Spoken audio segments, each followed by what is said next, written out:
ഇസ്രായേലിന് മുന്നേ ഖമനയെ ട്രംപ് തട്ടാനുള്ള സാധ്യതയുണ്ടോ? ബങ്കർ വരെ, ഖമനയെ ഒളിച്ചിരിക്കുന്ന ബങ്കർ വരെ അമേരിക്കൻ സേന എത്തിയെന്നൊക്കെയുള്ള ചില വിവരങ്ങൾ പുറത്തു വരുന്നുണ്ട്. ഇതിനിടയ്ക്ക് ഇറാൻ പറയുന്നത് ഇസ്രായേലിന്റെ ആയുധശേഖരമൊക്കെ തീർന്നു, ഇനി ഞങ്ങൾ കളി തുടങ്ങാൻ പോവുകയാണ്. ഇതൊക്കെ നടക്കുന്ന വല്ല കാര്യമാണോ? ഈ വിനാശകാല വിപരീത ബുദ്ധി എന്ന് കേട്ടിട്ടില്ല. ഈ സമയത്ത് അതായത് ഇറാൻ എന്ന് പറയുന്നത് ഇപ്പോൾ ഏതാണ്ട് അവർക്ക് പ്രതിരോധിക്കാനുള്ള സംവിധാനങ്ങൾ ഇല്ലാത്തൊരവസ്ഥയിൽ എന്ത് ചെയ്യണമെന്നറിയാൻ മേലാതെ പതറുകയാണ്. ആ സമയത്ത് ആവേശത്തിനൊരു കുറവുമില്ല.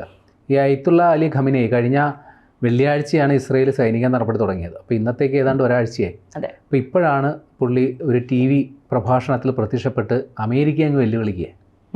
അതായത് അമേരിക്കൻ പ്രസിഡന്റ് ട്രംപിൻ്റെ ഭീഷണി, ആ ധിക്കാരം നിറഞ്ഞ ആഹ്വാനങ്ങൾ, അതായത് ട്രംപ് പറഞ്ഞ എങ്ങനെയാണ്, നിങ്ങൾ ചെയ്യുന്ന വലിയ മണ്ടത്തരമാണ്, നിങ്ങൾ ഈ പറയുന്ന ആണവ നിർവ്യാപന കരാറിൽ ഏർപ്പെടണം, നിങ്ങൾക്ക് ആണവായുധം ഉണ്ടാകാൻ പാടില്ല, നിങ്ങൾ ചെയ്യുന്നത് ഈ മണ്ടത്തരം കാരണം അവിടെ സാധാരണക്കാർ കൊല്ലപ്പെടുന്നു എന്ന് ട്രംപ് പറഞ്ഞിരുന്നു. അപ്പോൾ അതിന് ഈ അയത്തുള്ള അലി ഖമനേയി കൊടുത്ത മറുപടി ഇതാണ്. ഇതൊക്കെ കേട്ട് പേടിക്കുന്നവരോട് പറഞ്ഞ് ട്രംപ് പേടിപ്പിച്ചാൽ മതി. ട്രംപ് വേറൊരെണ്ണം കൂടി പറഞ്ഞിരുന്നു, അമേരിക്കക്കാരെ ഏതെങ്കിലും ഇറാൻ ആക്രമിക്കാനുള്ള പദ്ധതി ഉണ്ടെങ്കിൽ ഇറാൻ അമേരിക്കൻ സേനയുടെ ഇതുവരെ കാണാത്ത മുഖം പൂർണ്ണ ശക്തിയിൽ ഇറാൻ കാണേണ്ടി വരും എന്നും കൂടി പറഞ്ഞിരുന്നു. അപ്പോൾ ഇതൊക്കെ പരിഗണിച്ചാണ് പുള്ളി ആ ഭീഷണിക്ക് മറുപടി കൊടുത്തത്. ഇതൊക്കെ കേട്ട് പേടിക്കുന്നവരോട് പേടിപ്പിച്ചാൽ മതി. ആര്?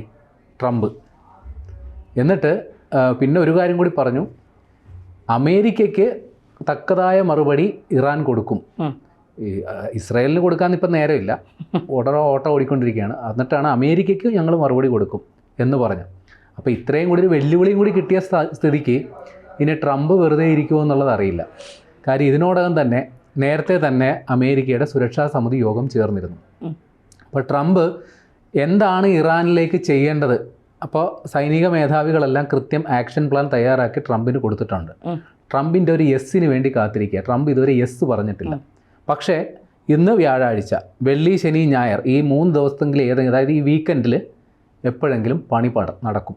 അതിനുള്ള തയ്യാറെടുപ്പുകൾ ആയിക്കഴിഞ്ഞു. അതിനുള്ള ലിസ്റ്റ് വരെ തയ്യാറായിക്കഴിഞ്ഞു. ഏതാണ്ട് 40,000 പട്ടാളക്കാർ റെഡിയാണ് അങ്ങോട്ടേക്ക് പോകാൻ. അതായത് ഇതിനോടകം തന്നെ അമേരിക്കയുടെ 19 സൈനിക താവളങ്ങൾ ഈ മിഡിൽ ഈസ്റ്റിലുണ്ട്. അതിൽ ഈ സൈപ്രസ്, യു കെയുടെ നിയന്ത്രണത്തിൽ സൈപ്രസിലുള്ള ഒരു സൈനിക താവളമുണ്ട്. അതേപോലെ തന്നെ ഡീഗോ ഗാസിയ എന്ന് പറയുന്ന ഒരു സൈനിക താവളമാണ്. ഇത് കേന്ദ്രീകരിച്ചായിരിക്കും പ്രധാനമായും അങ്ങോട്ട് ഇറാനിലേക്ക് ആക്രമണ പദ്ധതികളൊക്കെ ഏകോപിപ്പിക്കുക.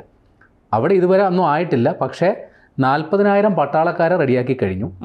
ഒരു 30 വിമാനങ്ങൾ റെഡിയാണ്. ഈ 30 വിമാനങ്ങളെന്ന് പറയുമ്പോൾ അത് ഈ യുദ്ധവിമാനങ്ങൾക്ക് ഇന്ധനം കൊടുക്കാനുള്ള ടാങ്കർ വിമാനങ്ങളാണ്, അല്ലാണ്ട് ഇവരല്ല പോയി അറ്റാക്ക് ചെയ്യുന്നത്. ഒരു 30 വിമാനങ്ങൾ റെഡിയാണ്.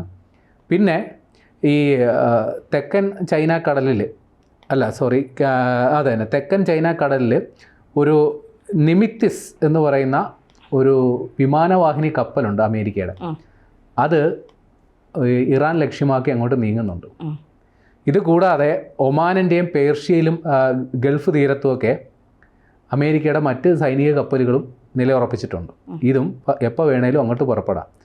ഏതാണ്ട് F-16, F-22, F-35 തുടങ്ങിയ ഏറ്റവും ഇന്ന് യുദ്ധമുന്നണിയിൽ ഉപയോഗിക്കാൻ പറ്റുന്ന ഏറ്റവും മുന്തിയ ഇനം വിമാനങ്ങൾ വ്യോമാക്രമണത്തിന് സജ്ജമായിട്ട് റെഡിയായി പോകുന്നുണ്ട്.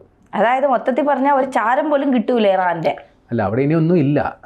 അതായത് ഇപ്പോൾ ഇസ്രയേൽ ചെന്ന് ആകെ ഉഴുതുമറിച്ചിട്ടേക്കാണ്. അവിടെ ചെന്ന് വിത്തിറക്കേണ്ട പണി മാത്രമേ ഇനിയുള്ളൂ ട്രംപിന്. അപ്പോൾ അത് വലിയ താമസമില്ലാണ്ട് ഉണ്ടാകും.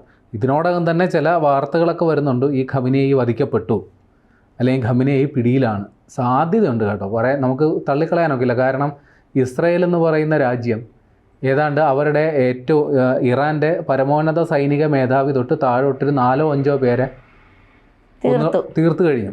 അത് അവരുടെ രാജ്യത്ത് കടന്നു ചെന്നിട്ടാണെന്ന് കൂടി ഓർക്കണം. ചിലതൊക്കെ വ്യോമാക്രമണത്തിൽ, ചിലതൊക്കെ അവരുടെ മൊസാദിൻ്റെ നേരിട്ട് ഗ്രൗണ്ടിൽ ഇറങ്ങി കളിച്ചത് കൊണ്ടും കുറേ പേര് തീർന്നു. ഈ അണുബോംബ് ഞങ്ങൾ പ്രയോഗിക്കുമെന്ന് പറഞ്ഞാണല്ലോ ഇവർ ഈ പ്രശ്നം ഉണ്ടാക്കുന്നത്. അപ്പോൾ അവരുടെ ആണവ ശാസ്ത്രജ്ഞർ കൊല്ലപ്പെട്ടു, അവരുടെ പ്രധാന സൈനിക താവളങ്ങൾ ആക്രമിക്കപ്പെട്ടു. ഈ പറയുന്ന ഈ അണുബോംബ് സൂക്ഷിക്കുന്നു എന്ന് പറയുന്ന ഫോർദോ എന്ന് പറയുന്ന ആ കേന്ദ്രത്തിൽ ഭൂഗർഭ അറയിലാണ് ഇത് സൂക്ഷിച്ചേക്കുന്നത്. അപ്പോൾ അത് തകർക്കാനായിട്ട് പറ്റിയ ബോംബ് ഇസ്രായേലിൻ്റെ കയ്യിൽ ഇല്ലാത്തതുകൊണ്ടാണ് അവർ അവിടെ കയറി അടിക്കാത്തത്. അപ്പോൾ അതിന് പറ്റിയ ബങ്കർ ബസ്റ്റർ സംവിധാനം അമേരിക്കയിൽ നിന്ന് വരുന്നുണ്ട്. അപ്പോൾ അതും കൂടി വന്നു കഴിയുമ്പോൾ ഇത് ഒരുമാതിരി തീരുമാനമാകും. അപ്പോൾ വലിയ താമസമില്ല. ഏറിയാൽ ഈ ഒരാഴ്ച കൂടി നമ്മൾ ഈ യുദ്ധവാർത്തകൾ കേൾക്കും. പക്ഷേ ഏറ്റവും സങ്കടകരമായ സംഗതി, ഈ ഇറാനിൽ ഏതാണ്ട് 200-230 ആൾക്കാർ കൊല്ലപ്പെട്ടിട്ടുണ്ട് ഇതുവരെ. ഇസ്രയേലിൽ ഏതാണ്ട് 24-30 പേര്, അതിൽ കൂടുതലായിട്ടില്ല. അപ്പോൾ ഈ മരിച്ചവരിലേറെയും സാധാരണക്കാരും സ്ത്രീകളും കുട്ടികളും ഒക്കെയാണ്. ഈ തെഹ്റാൻ എന്ന് പറയുന്ന അവരുടെ തലസ്ഥാനം ഏതാണ്ട് ഏറെക്കുറെ വിജനമായി. ഇതുകൂടാതെ ഇസ്രയേൽ ഇപ്പോൾ അറാക്ക്, ഖനോബാദ് തുടങ്ങിയ സ്ഥലങ്ങളിൽ നിന്നും ആളുകൾ ഒഴിഞ്ഞു പോകാൻ പറഞ്ഞിട്ടുണ്ട്. അപ്പം തെഹ്റാനിൽ നിന്ന് മാത്രമല്ല ഈ ഭാഗത്തും വലിയ താമസമില്ലാണ്ട് അടി തുടങ്ങും. ഇപ്പോൾ ചുരുക്കി പറഞ്ഞാൽ ഇനി വലിയ താമസമില്ല. നെതന്യാഹു ഇതിനോടകം പറഞ്ഞു കഴിഞ്ഞു, ഞങ്ങൾ എന്താണോ ഉദ്ദേശിച്ചത് അത് നേടാതെ പിൻവാങ്ങില്ല, ഉറപ്പിച്ച് പറഞ്ഞിട്ടുണ്ട്. അതുമാത്രമല്ല ഒരു കാര്യം കൂടി ഉറപ്പിച്ച് പറഞ്ഞിട്ടുണ്ട്, ഈ അമേരിക്കയ്ക്ക് വലിയൊരു നന്ദി പറഞ്ഞിട്ടുണ്ട്. ഇപ്പം നമ്മളുടെയൊക്കെ വിചാരം അമേരിക്ക ഇതുവരെ യുദ്ധത്തിൽ പങ്കാളി ആയിട്ടില്ല എന്നുള്ളതാണ്, ആകാനായിട്ട് നിൽക്കുന്നു. പക്ഷേ ഒരു സാങ്കേതികത്വം മാത്രമല്ല, യഥാർത്ഥത്തിൽ അമേരിക്ക യുദ്ധത്തിൽ പങ്കെടുക്കുന്നുണ്ട്. കാര്യം ഈ ഇസ്രായേലിലേക്ക് വരുന്ന മിസൈലുകൾ ഏറെക്കുറെ പ്രതിരോധിക്കുന്നത് അമേരിക്കയുടെ യുദ്ധക്കപ്പലുകളാണ്. അമേരിക്കയുടെ യുദ്ധക്കപ്പലുകൾ ആ മേഖലയിലുള്ള അമേരിക്കൻ യുദ്ധക്കപ്പലുകളിൽ നിന്ന് മിസൈലുകൾ പോകുന്നുണ്ട്. ഈ ഇസ്രായേലിനെ ലക്ഷ്യമാക്കി വരുന്ന മിസൈലുകൾ ഇതൊക്കെ നിർവീര്യമാക്കുന്നുണ്ട്. പിന്നെ അമേരിക്കയുടെ തന്നെ സാറ്റലൈറ്റ് സംവിധാനങ്ങളുണ്ട്, ഉപഗ്രഹങ്ങളുടെ സഹായങ്ങളുണ്ട്. പിന്നെ അവരുടെ തന്നെ അമേരിക്കയുടെ ഇൻ്റലിജൻസിൻ്റെ സഹായമുണ്ട്. മൊസാദും CIA കൂടി ഒന്നിച്ചുള്ള അവസ്ഥ ആലോചിച്ച് നോക്കി. അപ്പോൾ ഈ രീതിയിൽ അമേരിക്ക പരോക്ഷമായി യുദ്ധത്തിൻ്റെ പങ്കാളി തന്നെയാണ്. ഇനി അത് ആ ഒരു സാങ്കേതികത്വം മാറി അവർ കളത്തിലോട്ട് ഇറങ്ങുമ്പോൾ ഇനി ഈ അന്ത്യകർമ്മങ്ങൾ മാത്രമേ ഇനി ബാക്കിയുള്ളൂ, ബാക്കിയെല്ലാം തീർന്നു കഴിഞ്ഞു. ഇനി എന്തായിരിക്കും ഈ ഇറാൻ ഇത്തരം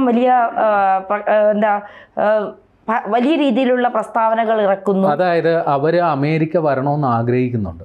കാര്യം അമേരിക്ക വന്നു കഴിഞ്ഞാൽ ഇസ്രായേലിൻ്റെ കൂടെ മുസ്ലിം രാഷ്ട്രങ്ങൾ ഒത്തുനിൽക്കും. ചൈന, റഷ്യ, നോർത്ത് കൊറിയ, ഇറാൻ്റെ കൂടെ ചൈന, റഷ്യ. ചൈന ഇതിനോടകം അവിടെ ആയുധങ്ങൾ എത്തിച്ചിട്ടുണ്ടെന്ന ആളാണ്. പിന്നെ റഷ്യക്ക് അമേരിക്കയെ കണ്ടുകൂടാ. പിന്നെ റഷ്യ ഈ പറയുന്ന ഇറാനിൽ നിന്ന് എണ്ണയൊക്കെ ആദായ വിലയ്ക്ക് വാങ്ങുന്നൊരു രാഷ്ട്രമാണ്. അതേപോലെ തന്നെ നോർത്ത് കൊറിയയ്ക്കും അമേരിക്കയെ കണ്ടുകൂടാ. അപ്പോൾ ഇവരൊക്കെ തന്ത്രപരമായി ഇറാനെ പിന്തുണയ്ക്കും. കൂടാതെ മുസ്ലിം രാഷ്ട്രങ്ങൾ, ഇപ്പോൾ പാകിസ്ഥാനെ പോലെയുള്ള അല്ലെങ്കിൽ സിറിയയെ പോലുള്ള രാഷ്ട്രങ്ങളൊക്കെ ഇറാൻ്റെ സപ്പോർട്ടിനുണ്ടാകും. പക്ഷേ അവരൊക്കെ നേരിട്ട് യുദ്ധത്തിനിറങ്ങുമോ എന്നറിയില്ല. പക്ഷേ അമേരിക്ക നേരിട്ട് കളത്തിലിറങ്ങിയാൽ ഈ പറയുന്ന ചൈനയും റഷ്യയും നോർത്ത് കൊറിയയും കളത്തിലിറങ്ങാൻ അവർ നിർബന്ധിതരാണ്. പിന്നെ അതിൻ്റെ ഇടയ്ക്ക് വേറൊരു തമാശ ഇതിൻ്റെ ഇടയ്ക്ക് നടക്കുന്നുണ്ട് കേട്ടോ.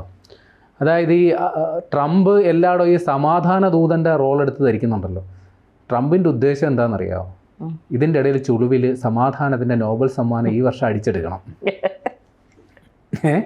കാര്യം അയാൾ ഇപ്പോഴും പറയുന്നുണ്ട് ഇറാനും ഇസ്രയേലുമായിട്ടുള്ള പ്രശ്നം ഞാൻ ഇപ്പം തീർത്തു തരാം, ഞാൻ തീർക്കാം, ഞാൻ വിചാരിച്ച ഇപ്പം നടക്കും, അവർ തമ്മിൽ ഇരുന്ന് കഴിഞ്ഞാൽ ഇപ്പം തീരുന്ന കാര്യമുള്ളൂ. ഇന്ത്യ പാകിസ്ഥാൻ ഞാൻ തീർത്തതാണല്ലോ. അല്ല, ഇവ കളം മാറി പാകിസ്ഥാനോട് ഞാൻ പറഞ്ഞു. അല്ല, ഇന്ത്യ പാകിസ്ഥാൻ ഞാൻ തീർത്തതാണല്ലോ, ഇവരുടെ ഞാൻ തീർക്കാം. അപ്പം നിങ്ങളൊന്ന് സഹകരിക്കും, എനിക്കൊരു നോബൽ പ്രൈസ് തരൂ.